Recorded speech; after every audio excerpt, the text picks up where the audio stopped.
you are a leader in any capacity, in any region, being spiritual, political, or whatever, I need you to see it as a privilege to lead.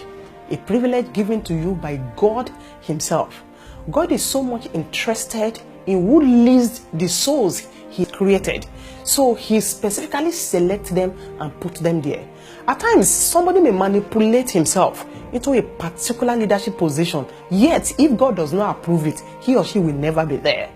No wonder the Bible says God ruled in the affairs of man, and He giveth the leadership to whosoever He wishes. Imagine that He picked up Nebuchadnezzar, the same king you see as a heathen king. The Lord picked him up, He called him His servant, He ordained him, He commanded His own kings, the Israelites. He said, go and be under him. God chose him. If God has chosen you to be a leader, a political leader, a spiritual leader, a leader in any capacity, He's interested in what you do with that position. And listen to me very carefully. A single mistake you make to mislead anyone by the virtue of your position, even nobody has the right to question you, you will be answerable to God. And listen to me very carefully.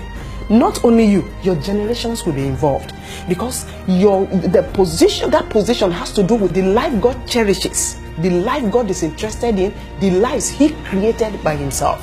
Don't be careless as a leader. It's a great danger in the presence of the Lord. And also listen to this. Whatever you do as a leader that deprives anyone, that puts anyone into pain, you will answer for that. And if you are not available to answer, remember that what you do now, you will automatically put your children and children to appear before God and be answerable to what you do. God takes leadership with all seriousness.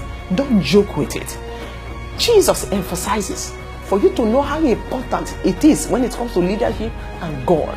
He said, any one of you that mislead any of these young ones, it is better a huge stone is hung upon his neck and he's thrown inside the sea. You could imagine how powerful, how dangerous that one is. It's a death sentence because a soul is misled. Don't mislead as a leader. Even if you are a political leader, whatever nation you are, it is a privilege for you to make life easy for people.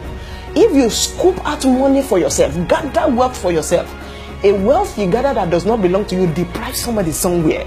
Somebody will suffer for it somewhere. You will be answerable to God if you meet yourself in that position. And let me quickly say this to all spiritual leaders. I thank God for your life, but be very sensitive. Anyone that is led under your leadership, forget about it. Everyone may applaud you to be anointed.